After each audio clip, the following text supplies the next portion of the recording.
오늘 말씀의 제목은 십자가의 사건으로 십자가의 죽음으로 나타나는 오늘의 사건들이 됩니다.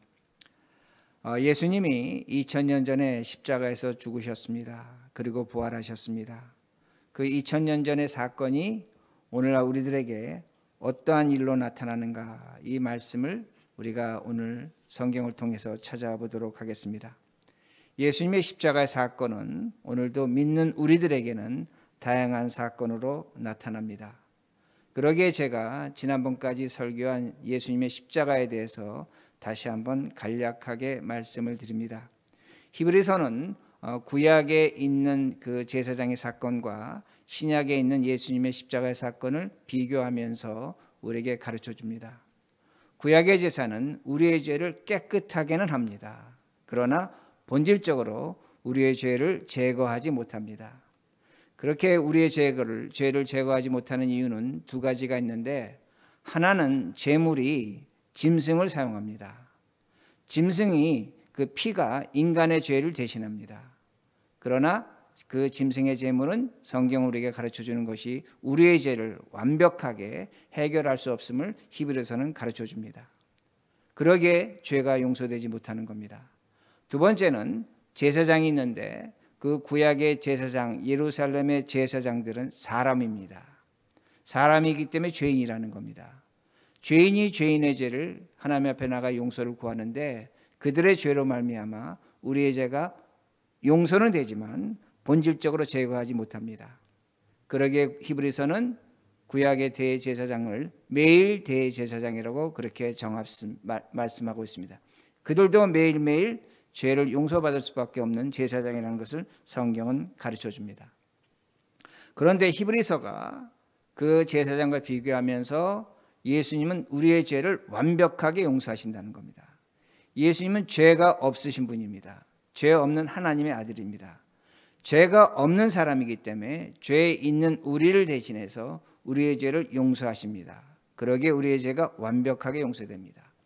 또한 히브리서는 지금까지 우리에게 가르쳐 준 것이 예수님은 대제사장으로서 죄 없는 제사장입니다. 제가 좀 전에 말씀드린 것처럼 예루살렘의 제사장들은 죄가 있었습니다. 그러기에 그들은 속죄 제사를 드리고 제사를 드렸지만, 예수님은 죄가 없으시기에 단번에 우리의 죄를 용서하시고 또한 우리를 죄에서 구원하신 것을 성경이 가르쳐 줍니다. 그러기에 히브리서는 예수님을 영원한 대제사장이라고 그렇게 가르쳐 줍니다. 한 번 제사로 우리의 죄를 영원히 용서하셨기 때문입니다. 그런데 오늘 본문은 우리에게 새로운 한 가지를 더 가르쳐 줍니다. 무엇을 가르쳐 주냐면 예수님의 십자가의 사건을 가르쳐 줍니다. 이것을 우리가 먼저 알려면 히브리서 8장 5절을 봐야 됩니다. 히브리서 8장 5절, 자막에 나오는데 제가 읽어드리겠습니다. 저기서 성막을 구분하는데 어떻게 구분하는가? 히브리서 8장 5절입니다. 그들이 섬기는 것은 하늘에 있는 것의 모형과 그림자라. 모세가 장막을 지으려고 할 때에 지시하심을 얻은 것 같으니 이르시되 삼가 모든 것을 산에서 내게 보이던 본을 따라 지으라 하셨느니라. 자, 이 말씀은 뭐냐면 하나님께서 모세에게 성막을 지으라고 말씀하셨고, 그 성막의 모습에 따라 이스라엘 백성들은 예루살렘 성전을 지었다는 겁니다. 그런데 이 성막 성전은 어떤 것이냐면 하늘에 있는 것에, 하늘에 있는 성소의 모형과 그림자라고 그렇게 말씀합니다. 짓기는 지었는데 하늘의 것을 본땄다는 겁니다. 그런데 하늘에 있는 것의 모형과 그림자라고 말씀합니다. 여기서 모형이라는 것을 우리가 영어 성경 보면 카피로 번역을 해놨고, 그림자는 그야말로 섀도우로 그렇게 번역을 했습니다. 자, 하늘에 성전이 있다는 겁니다. 그런데 그 성전을 카피했다는 겁니다. 여기서 카피했다는 것은 오늘날 우리가 사진을 찍는 것처럼 복사기로 복사하는 것처럼 똑같이 만들었다는 그런 의미가 아닙니다. 고대 시대의 카피는 뭐냐면 사람의 얼굴을 카피했습니다. 어떻게? 흉상으로, 동상으로 여러분 사람의 얼굴 만들어 놓은 걸 보셨을 것입니다. 흙으로 만들었고 주물로 만들었고 돌로 만들었습니다. 비슷하게 만들었습니다. 그 사람과 가깝게 만들었습니다. 그러나 그 사람은 아니라는 겁니다. 여러분, 우리가 시저의 동상을 보는데, 시저의 흉상을 보는데 시저의 얼굴이라고 말할 수는 있습니다. 그러나 시저 얼굴과 똑같지 않은 것을 우리는 알 수가 있습니다. 실제에는 가깝지만 실제는 아니라는 겁니다. 이것이 바로 예루살렘 성전 모세의 장막이라는 겁니다. 그리고 또 하나는 그림자라고 말씀했는데, 지금 제가 이렇게 손을 들고 빛에 비추면 그림자가 나타납니다. 그림자를 통해서 제 손 모습은 알 수 있습니다. 그러나 그림자가 제 손은 아니라는 겁니다. 그러기에 지금 성경이 가르쳐 주는 것이 뭐냐면, 예루살렘 성전, 거룩한 성전이라고 우리는 그렇게 알고 있지만, 히브리서 기자는 뭘 가르쳐 주고 있냐면 그 성전이 완벽하지 않다는 겁니다. 모형과 그림자라고 분명히 가르쳐 줍니다. 그러기에 성경이 지금 우리에게 한 가지 또 말하고 싶어하는 것은 뭐냐면, 유대인들에게 하고 싶어하는 말이 뭐냐면, 너희들이 예루살렘 성전이 거룩하다고 하지만 그 성전은 완벽하지 않다는 겁니다. 흠이 있다는 겁니다. 결점이 있다는 겁니다. 자, 그렇게 되면 어떻게 됩니까? 지금까지 유대인들은 예루살렘 성전의 제사가 완벽하다고 생각했는데, 성전 자체가 완벽하지 않기에 제사가 완벽하지 않습니다. 제물이 완벽하지 않습니다. 그리고 제사장도 완벽하지 않다는 것을 성경은 가르쳐 줍니다. 그러기에 오늘 본문 23절에서 이렇게 완벽하지 않은 예루살렘 성전의 제사에 대해서 이렇게 말씀합니다. 23절 제가 읽습니다. 그러므로 하늘에 있는 것들의 모형은 이러한 것들로서 정결하게 할 필요가 있었으나 하늘에 있는 그것들은 이런 것들보다 더 좋은 제물로 할지니라. 자, 이 말씀은 뭐냐면, 하늘에 있는 것의 모형이 뭡니까? 예루살렘 성전이라는 겁니다. 예루살렘 성전은 정결해야 된다는 겁니다. 정결해야 된다는 의미는 뭐냐면, 예루살렘 성전 제사 자체가, 예루살렘 성전 자체가 더럽다는 겁니다. 흠이 있다는 겁니다. 완벽하지 않다는 겁니다. 그러기에 23절 후반절에 하늘에 있는 그것들은 이런 것들보다 더 좋은 제물을 할 줄이라. 이 말씀 뭐냐면, 하늘의 성전, 하늘의 제사는 어떤 의미가 있냐면, 바로 죄 없는 예수 그리스도가 제사장이 되시고 죄 없는 예수 그리스도가 제물이 되시고 하늘에 있는 성소 성전은 완벽하다는 것을 그렇게 가르쳐 줍니다.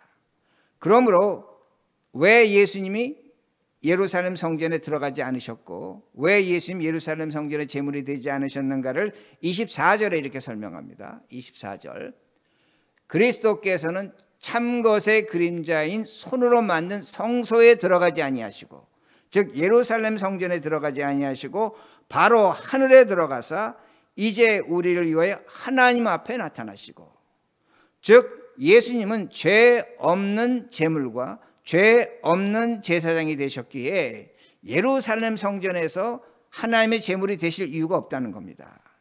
약점이 있고 결점이 있는 성전의 제물이 아니라는 겁니다. 그러면 예수님에게 나타날 가장 완벽한 제사를 드리는 성소는 어딘가입니다. 성경은 우리에게 지금 가르쳐주고 말하고 싶어하는 것이 뭐냐면, 그것이 예수님이 골고다 십자가, 골고다에서 죽은 그 십자가가 하나님의 성소라는 겁니다. 하나님의 성전이라는 겁니다. 성전이라는 겁니다. 왜 예수님께서 그것이 골고다가 하나님의 성전이 되고 성소가 되냐면, 예수님이 죽으신 그 십자가 사건에서 예수님이 죄 없는 제물이 되셨고 동시에 죄 없는 제사장이 되셨기에 바로 그 장소, 십자가의 언덕, 골고다 언덕이 하나님의 성전이라는 겁니다. 그러기에 우리의 죄가 골고다 언덕에서 예수님의 십자가에서 용서가 된다는 겁니다. 그러니까 우리가 지금 한 가지 생각해야 될 것은 뭐냐면, 예루살렘 성전에서 우리의 죄가 용서되는 것이 아니라 어디서 용서가 되느냐? 골고다 언덕에 예수님 십자가에 죽으신 그곳이 하나님의 성소라는 겁니다. 하나님의 성전이라는 겁니다. 이걸 성경 우리에게 분명히 가르쳐 줍니다. 그러기에 우리가 예수 그리스도의 십자가의 사건으로 구원을 얻었다고 쉽게는 말하는데, 그 쉽게 말하는 근거는 뭐냐? 그것이 바로 하나님의 성전이라는 겁니다. 하나님의 성소라는 것. 하늘의 성소가 땅에 세워진 것이 바로 예수님의 십자가의 언덕, 골고다 언덕이라는 것을 성경은 분명하게 가르쳐 줍니다. 문제는 뭐냐면, 오늘날 우리는 나는 예수 그리스도로 말미암아 구원받았습니다, 십자가의 죽음으로 구원받았습니다 라고 그렇게 입술로 고백합니다. 그런데 오늘 제가 여러분들에게 말씀드리고 싶은 건 뭐냐면 우리는 부지불식간에 예수님의 십자가의 사건을 무시하고 있다는 겁니다. 유감스럽게도 어떤 방법으로 무시하고 있냐면 복음 전도라는 겁니다. 복음은 전해야 됩니다. 그런데 오늘 한국교회에서 우리가 가장 많이 듣는 것 중에 하나가 뭐냐면 복음 전도의 마지막은 예루살렘이라고 그렇게 말합니다. 그리고 한 가지 더 말하는 것이 뭐냐면 예수님이 재림하실 때 예루살렘에서 예루살렘이 회복될 것이라고 말합니다. 그리고 하나를 더 얘기합니다. 구약의 제사가 예루살렘 제사가 회복되어야 된다고 그렇게 말합니다. 오늘날 우리 교회에 가장 많이 들어온 세대주의 성경관이라는 겁니다. 그러게 한국 교인들이 우리가 종종 TV에서 보는 게 뭡니까? 데모할 때마다 이스라엘 국기를 갖고 나옵니다. 예수 믿는 자들이 이스라엘 국기를 갖고 나옵니다. 미국 국기를 갖고 나온 건 저는 어느 정도 이해하겠습니다. 근데 왜 이스라엘 국기를 갖고 나옵니까? 왜 교인들이? 뭡니까? 예수님이 재림하실 때에 예루살렘이 회복되고 그 예루살렘이 회복되면 구약의 제사가 성전의 제사가 회복된다는 겁니다. 성경 우리에게 분명히 가르쳐 줍니다. 성전 제사는 우리의 죄를 용서하지 못한다는 겁니다. 그런데도 지금 우리는 잘못된 성경관에 빠졌고 잘못된 어떤 그 복음 전도에 빠져서 예수 그리스도의 십자가를 무시하고 있다는 것을 분명히 기억하셔야 됩니다. 또 하나는 예수 그리스도의 십자가로 구원받았지만 많은 교회가 성령 충만을 받아야 구원받았다고 그렇게 말합니다. 성령 충만 받아야 구원받았다는 겁니다. 성령 충만을 강조하면서 각종 은사를 강조합니다. 방언을 강조하고 예언을 강조하고 신유의 은사를 강조합니다. 이런 것이 구원의 증거, 믿음의 증거라고 그렇게 말합니다. 그러게 예수를 믿는 많은 신자들이 나에게 저런 증거, 저런 은사가 없다면 나는 과연 구원받았는가? 내 믿음은 정상인가? 그렇게 의심하고 있다는 겁니다. 여러분, 만약에 여러분들이 신앙생활을 하면서 이런 어떤 신유의 은사가 어떤 특별한 증거가 여러분의 구원의 증거라면 유감스럽게도 여러분은 100% 이단에 빠진 겁니다. 저는 단정적으로 얼마든지 그렇게 얘기할 수 있다는 겁니다. 왜 그러냐면 고린도전서 14장 39절에서 40절을 보면 교회는 각종 은사를 금하지는 말아야 됩니다. 여러분이 어떤 은사를 갖고 있다면 교회는 그것을 사용하도록 해야 합니다. 그러나 성경 어디를 봐도 교회가 은사를 가지라고 권면하는 글은 한 군데도 없다는 겁니다. 왜 그런가 합니다. 교회는 역사적으로 알고 있는 겁니다. 어떤 신유한 은사를 증거를 가졌을 때 그 증거로 말미암아 스스로 타락해서 교회의 덕을 세우지 못하고 십자가의 구원의 공로를 무시하는 사건이 교회 역사 속에 수많이 있었다는 겁니다. 그러기에 고린도전서 12장 31절에 분명히 우리에게 강조한 은사는 뭐냐입니다. 우리가 추구해야 될 은사는 뭐냐입니다. 서로 사랑하라는 겁니다. 사랑이 가장 대표적인 은사입니다. 그런데 오늘날 교인들은 나에게 어떤 특별한 믿음의 증거, 어떤 현상, 어떤 그런 방언, 어떤 것들이 나타나지 않으면 나는 과연 구원받았는가? 내 믿음은 정상인가? 의심하고 있다는 겁니다. 이런 태도가 뭡니까? 예수 그리스도의 십자가의 구원, 골고다 성전에서 죄 없는 예수 그리스도가 제사장이 되어서 우리의 죄를 용서하신 것을 무시하고 있다는 겁니다. 그러게 조심하셔야 된다는 겁니다. 그리고 오늘날 우리 교회도 마찬가지고 저도 여러 차례 성경했습니다. 우리가 환경을 보존해야 됩니다. 지금 한국에서 지금 전쟁 일어날지 안 일어날지 자신할 수 없지만 서로 지금 쏘아대고 있습니다. 유크레인하고 러시아 전쟁하고 있습니다. 또한 우리가 이민자로서 권리 주장해야 됩니다. 또한 미국의 총기 사건, 제가 설교한 낙태, 여러 가지 사회 이슈가 있습니다. 그리고 지금 기도해 주신 것처럼 한국의 이태원 압사 사건 정말로 비극적인 것입니다. 우린 이런 것에 관심을 가져야 됩니다. 예수를 믿는다면 관심을 가져야 됩니다. 당연하다는 겁니다. 그런데 여기에서도 우리가 자칫 잘못하면 예수 그리스도의 십자가의 구원의 공로를 때로는 상실할 수 있다는 겁니다. 그러기에 이게 무서운 겁니다. 세상의 어떤 현상에 대해서 우리가 분명히 관심 갖고 세상을 우리가 올바르게 가도록 우리가 기도하며 노력해야 됩니다. 그런데 우리가 이런 문제에 집중하면 우리는 현실 구원에 치중하게 됩니다. 여러분, 현실에 치중하게 되면 어떤 신앙의 형태가 나오냐면 해야 되는데 이게 무서운 겁니다. 아주 묘한 건데 우리가 세상을 어떻게 생각하게 되냐면 타락한 것으로, 부패한 것으로, 무능한 것으로 그렇게 치부하게 됩니다. 이태원에 압사 사건 났습니다. 우리가 세상을 어떻게 보겠습니까? 세상이 악하기 때문에 세상의 어떤 그런 현상을 보고 우리는 세상을 조롱한다는 겁니다. 여러분, 세상은 악할 수 있습니다. 세상은 선할 수 있습니다.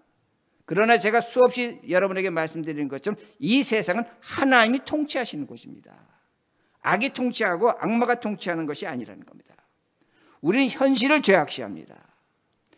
우리가 현실을 죄악시하고 세상을 죄악시하면 어떤 현상이 우리에게 찾아오냐면 나의 죄를 무시하게 됩니다. 무슨 말씀인지 이해가 되십니까?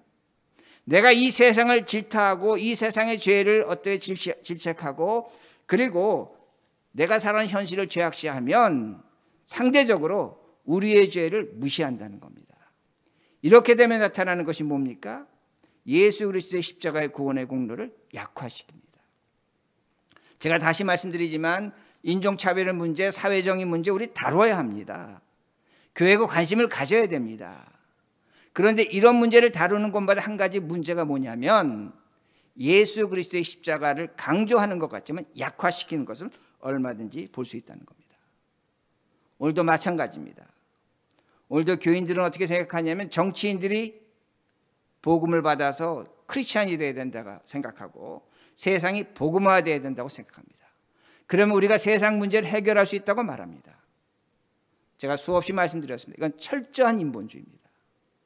왜 인본주의가 되냐면 이렇게 되면 우리의 죄의 문제를 누구에게 넘기냐면 정치인에게, 세상에 넘기는 겁니다. 우리는 예수 그리스도로 말미암아 죄인됨을 고백하고 그 죄에서 거룩함을 지켜야 됩니다. 그 거룩함을 지키면서 내가 있는 그 자리에서 세상의 거룩함을 위해서 노력해야 된다는 겁니다. 이게 십자가의 구원입니다. 그런데 우리는 거꾸로 반대로 하고 있다는 것을 얼마든지 알 수가 있습니다. 그러게 25절입니다. 25절. 대제사장이 해마다 다른 것의 피로서 성소에 들어가는 것 같이 자주 자기를 드리려고 아니하실지니. 이 말씀 뭐냐면 사람 대제사장은 짐승의 피로서 성소에 들어갔습니다. 그러나 예수님은 자신의 피를 골고다 언덕에서 하나님의 성소에 흘리심으로 말미암아 죄 있는 우리를 용서하셨다는 것을 분명히 가르쳐 줍니다. 사람은 죄인이기에 자신의 피를 흘리지 못한다는 겁니다. 그러기에 예수님의 피는 귀한 피입니다. 보혈의 피가 된다는 겁니다. 그러기에 26절입니다. 26절. 그리하면 그가 세상을 창조한 때로부터 자주 고난을 받아야 할 것이로되 이제 자기를 단번에 제물로 드려 죄 없이 하시려고 세상 끝에 나타나셨느니라. 자, 만약에 지금 성경에 가르쳐주는 건 뭐냐면 예수님이 예루살렘 제사장 같았다면 수없는 제사를 드렸어야 되는데 26절 저기 여러 가지 중요한 말씀이 있지만 아주 중요한 말씀은 26절 후반절인데 제가 다시 읽습니다. 자기를 단번에 제물로 드려 죄 없이 하시려고 세상 끝에 나타나셨느니라. 자, 예수님이 십자가에 죽으실 때를 언제라고 말씀합니까? 세상 끝이라고 말씀합니다. 예수님이 우리의 죄를 위해서 십자가의 피를 흘리셨는데 성경은 가르쳐 주는 것이 뭐냐면 그때가 세상의 끝이라고 말씀하는 겁니다. 자, 이 사건은 뭐냐면 예수님의 십자가의 사건이 인류 역사의 분기점이라는 겁니다. 여러분이 잘 아시는 것처럼 우리가 시간을 어떻게 구분합니까? 시대를 BC와 AD로 구분합니다. BC는 주전, before Christ라고 해서 예수님 이전의 시간입니다. 이 말씀의 의미는 뭐냐면 이 구분의 의미는 뭐냐면 예수님의 이전의 시대는 구시대 지나간 시간이라는 겁니다. 그리고 예수님이 오심으로 새로운 시대가 왔다는 겁니다. 그걸 AD라고 하는데 주후라고 하는 아노 도미니온, 예수 그리스도의 시간, 하나님의 시간입니다. 즉 세상에서 시간을 구분할 때 예수님이 오심으로 말미암아 하나님의 시간이 도래했다고 얘기하는데, 성경은 뭐라고 가르쳐 주냐면 그 하나님의 시간이 무슨 시간? 세상의 끝이라는 겁니다. 그런데 지금 세상이 끝났습니까? 세상이 끝나지 않았습니다. 지금도 세상은 계속 진행되고 있는 것을 우리들이 알 수 있습니다. 그러면 성경은 왜 예수 그리스도가 오신 그때를 세상의 마지막이라고 하는가 합니다. 여러분, 우리가 일반적으로 알고 있는 것은 세상의 마지막은 예수님이 재림하실 때입니다. 근데 히브리서 기자는 뭘로 가르쳐 주고 있냐면 세상의 마지막이 예수님 십자가 죽으실 때라는 겁니다. 그러게 우리가 종말이라는 단어를 쓰는데, 종말이라는 단어는 영어 보면 에스카톤입니다. 종말로는 에스카톨로지라고 하는데, 이 에스카톨로지는 라스트, 마지막이라는 겁니다. 그러게 오늘날 우리 교인들은 종말하면 언제를 생각하냐면 예수님이 장차 오실 마지막 때를 세상의 마지막으로 그렇게 생각합니다. 틀린 건 아닙니다. 근데 성경은 하나를 더 가르쳐 주고 있다는 겁니다. 종말이 언제냐, 세상의 끝이 언제냐, 예수님이 십자가에 죽으실 때 세상의 끝이라는 것을 성경이 가르쳐 줍니다. 다시 말씀드린다면 예수님이 2000년 전에 십자가에 죽으실 때 그때가 이미 세상의 끝이었다는 겁니다. 종말이 시작됐다는 겁니다. 즉 오늘 우리가 살아가고 있는 시간이 2022년 12월 2일인데 오늘이 종말입니다. 아멘. 그러니까 오늘이 세상의 마지막입니다. 이게 어떤 의미가 되냐면 오늘 만약에 우리가 죽는다면 우리는 예수님을 찾아간다는 의미입니다. 그러게 종말이라고 하는 겁니다. 즉 오늘이 종말입니다. 그러나 동시에 성경은 어떤 종말을 또한 우리에게 가르쳐주고 있냐면 예수님이 우리를 찾아 다시 오실 때, 재림하실 때를 종말로 가르쳐주고 있다는 겁니다. 그러니까 우리에겐 종말이 두 개 있는 겁니다. 즉 현재적 종말이 있고 예수 그리스도가 십자가에 죽고 부활하신부터 종말이 시작되기 때문에 오늘 나에게 종말이 있는 것이고, 그러게 제가 좀 전에 말씀드린 것처럼 내가 죽으면 누구를 만난다? 반드시 예수님 만나는 겁니다. 그런데 내가 만약에 죽지 않고 예수님이 오실 때까지 살아있다면 우리는 찾아오시는 예수님을 만나게 됩니다. 그러니까 종말이라는 게 뭐냐면 우린 죽으나 사나 예수를 만난다는 겁니다. 문제는 뭐냐면 오늘 많은 분들이 예수 믿지만 그 종말을 통해서 어떤 생각을 하냐면 과연 내가 예수를 만날 수 있을까? 예수가 나를 만나 주실까? 그것을 의심하고 있다는 겁니다. 그런데 고린도전서 10장 11절을 보면 바울은 뭐라고 말하냐면 우리가 만난 말세라고 말합니다. 바울도 말세라고 얘기하는 겁니다. 이 말씀의 의미는 뭐냐면 바울도 알고 있습니다. 내가 지금 살아가는 이 시간이 마지막이라는 겁니다. 마지막이자면 예수를 만나는 것이고, 그렇지만 내가 살아서 예수 그리스도가 다시 오신다면 예수를 만난다는 겁니다. 이게 종말입니다. 이해가 되시죠? 그러니까 종말은 미래적 종말도 있고 현재적 종말도 있다는 겁니다. 그런데 문제는 뭐냐? 오늘 우리에게 문제는 뭐냐면 종말을 한 가지로만 이해합니다.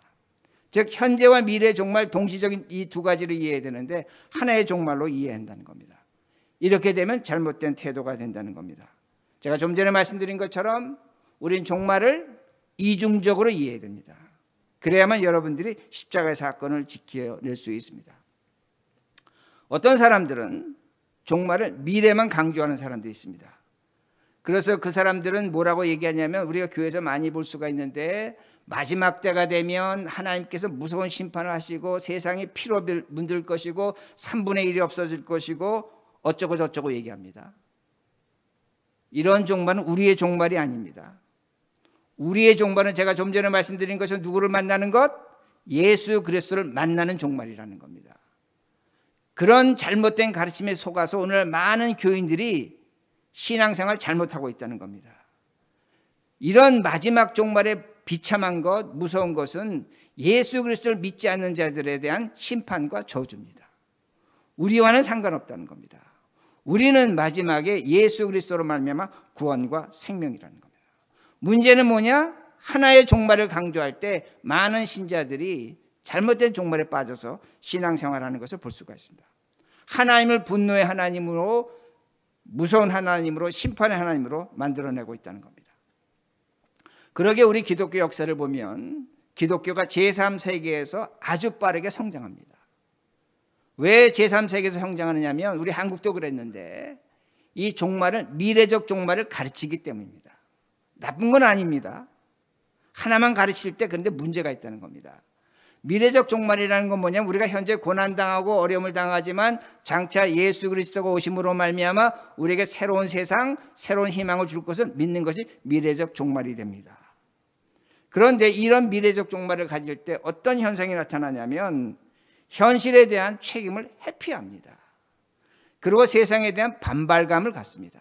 왜냐하면 장차 좋은 세상이 오기 때문에 내가 지금 이 고생스러운 삶에서 내 책임질 것과 내가 해야 될 것에 대한 그 포기가 있다는 겁니다. 심지어는 반발이 있다는 겁니다. 우리가 이것을 어디서 볼 수 있냐면 우리 한국교회가 가난할 때, 힘들 때 분명하게 이런 현상이 나타났습니다. 근데 이게 왜 어떻게 문제가 되냐면 지금 우리가 먹고 살만합니다. 지금 문제가 없습니다. 자, 지금 우리가 먹고 살만하고 문제가 없으니까 어떻게 됩니까? 미래의 종말을 생각하지 않습니다. 우리 모두가, 크리스천들이, 좀 모두라고 해서 죄송하지만 내가 오늘 내 삶의 문제, 잘 먹고 잘 사고 건강한 것이 우리의 어떤 핵심 주제가 됐습니다. 해피 시커, 내가 행복을 추구하는 것. 자, 이렇게 되면 어떻게 됩니까? 미래의 종말은 저절로 사라지는 겁니다. 생각하지 않습니다. 미래의 종말 생각하는 게 싫습니다. 그러게 찬송가 부르는 거 보면 압니다. 여러분, 우리가 고난당하고 힘들 때는 예수 그리스도 오심, 어떤 종말에 대한 찬송을 많이 부릅니다. 그런데 우리가 좀 먹고 살만하고 지낼만 하면 예수 그리스도 십자가의 사건, 고난에 대해서 찬송하지 않습니다. 다른 찬송하고 있다는 겁니다. 그러기에 오늘날 우리가 종말에 대해서 균형적 시각을 가져야 됩니다. 미래와 현재에 대한 종말을 가져야 된다는 겁니다. 또 하나는 우리가 종말을 오해하는데 요한계시록입니다. 요한계시록과 단일서인데 제가 요한계시록 갖고 말씀드릴 때 요한계시록의 종말론 해석에서 천년왕국과 대환란은 해석의 차이가 여러 개 있습니다. 하나로 해석할 수 없다는 겁니다. 요한계시록이 우리에게 일관성 있는 해석을 알려주지 않는다는 겁니다. 그런데 문제는 뭐냐면 요한계시록을 할 때 뭐 저천년설, 후천년설 여러 가지 환란설이 나오는데 그걸 갖고 하나만을 강조합니다. 하나만을 강조할 때는 계시록을 오해할 수밖에 없다는 겁니다. 그러기에 우리는 요한계시록과 같은 성경에서 종말을 얘기할 때 항상 겸손해야 된다는 겁니다. 여러분, 종말은 성경이 우리에게 가르쳐주는 겁니다. 그러나 우리가 한 가지 생각해야 될 것은 뭐냐면 하나님의 종말은 하나님의 것입니다. 우리가 성경을 제대로 해석해서 종말이 이때다 저때다 하고 정하는 것은 얼마나 잘못됐다는 것을 우리가 역사적으로 알 수가 있습니다. 그러기에 우리는 종말에 대해서 겸손해야 됩니다. 우리가 역사적으로 얼마 전까지 봤죠? 닥터 캠피도 봤죠? 또한 그 무슨 한 10년 전에 뭐 있었죠? 올라간다고 승천한다고 한동안 난리 핀 거 있었죠? 왜 그렇게 했습니까? 그 사람들이 성경을, 종말을 한 방향으로 해석했기 때문입니다. 그러기에 우리는 사람이 성경 해석으로 종말을 정하는 것은 이단입니다. 그걸 아주 강력하게 주장하는 것 잘못된 겁니다. 그리고 제가 한번 설명드렸지만 저는 목사로서 요한계시록 설교하는 것이 굉장히 두렵습니다. 성경이 가르쳐주고 있지만 하나님의 뜻을 우리가 분명하게 파악할 수 없는 것이 요한계시록이라는 겁니다. 그러기에 우리는 종말에 대해서 새로운 태도를 가져야 된다는 겁니다. 앞으로 올 종말도 있지만 현재 우리가 종말 속에 있다는 것 분명히 기억하셔야 됩니다. 그러기에 27절입니다. 27절. 한 번 죽는 것은 사람에게 정해진 것이요 그 후에는 심판이 있으리니. 자, 이 말씀은 간단한 겁니다. 예수를 믿지 않는 자에게는 하나님의 심판이 있는 겁니다. 그러나 예수를 믿는 우리에게는 하나님의 은혜의 심판, 구원의 심판, 영원한 생명의 심판이 있다는 것을 분명히 가르쳐 줍니다. 그러면 하나님 왜 우리에게 구원과 은혜와 영원한 생명을 주시는가? 28절입니다. 이와 같이 그리스도도 많은 사람의 죄를 담당하시려고 단번에 들이신 바 되셨고 구원에 이르게 하기 위하여 죄와 상관없이 자기를 바라는 자들에게 두 번째 나타나시는지라. 예수님이 누구십니까? 제가 지금까지 설명한 것처럼 죄 없는 제물이십니다. 죄 없는 대제사장입니다. 그리고 예수님은 죄 없는 하늘의 성소에서 십자가에서 우리의 죄를 위해서 죽으셨다는 겁니다. 그러기에 우리가 그 예수 그리스도를 믿을 때에 우리의 죄는 용서되는 겁니다. 그리고 그 예수 그리스도가 다시 오실 때 우리에게는 영원한 생명과 부활과 구원이 있다는 것을 성경이 가르쳐 줍니다. 그리고 예수 그리스도의 십자가의 사건을 오늘 여러분의 삶 속에서, 여러분의 현실 속에서 잘 이해하시고 적용하시는 우리 모두가 되기를 간절히 바랍니다.